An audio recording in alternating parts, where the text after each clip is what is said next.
மதுரை மாநகரில் பாஜகவின் சார்பாக பொதுக்கூட்டம் நடைபெற்றது. இதில் பங்கேற்க மத்திய அமைச்சர் அமித்ஷா வருகை புரிந்திருந்தார்.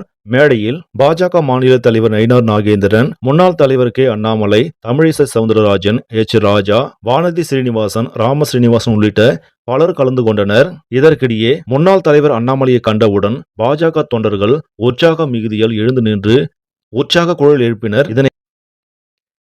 இதனை பார்த்து அண்ணாமலை போதும் நிறுத்துங்கள் என்று சொல்லியும் கூட அவர்கள் நிறுத்திய பாடில்லை. தொடர்ந்து அண்ணாமலைக்கு ஆதரவாக குரல் எழுப்பி வந்தனர்.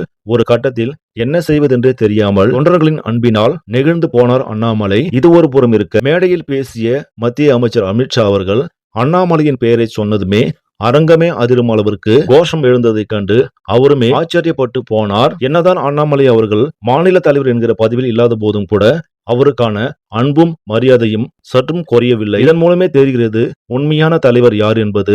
கூடிய விரைவில், அதாவது தேர்தல் வருவதற்கு முன்பாக அண்ணாமலையை செயல் தலைவராக அறிவிக்கக்கூடும் என்ற எதிர்பார்ப்பும் உள்ளது.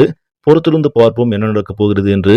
இந்த செய்தி உங்களுக்கு பிடிச்சிருந்தா லைக் பண்ணுங்க, ஷேர் பண்ணுங்க, மறக்காம இந்த சேனலை சப்ஸ்கிரைப் பண்ணுங்க. நன்றி.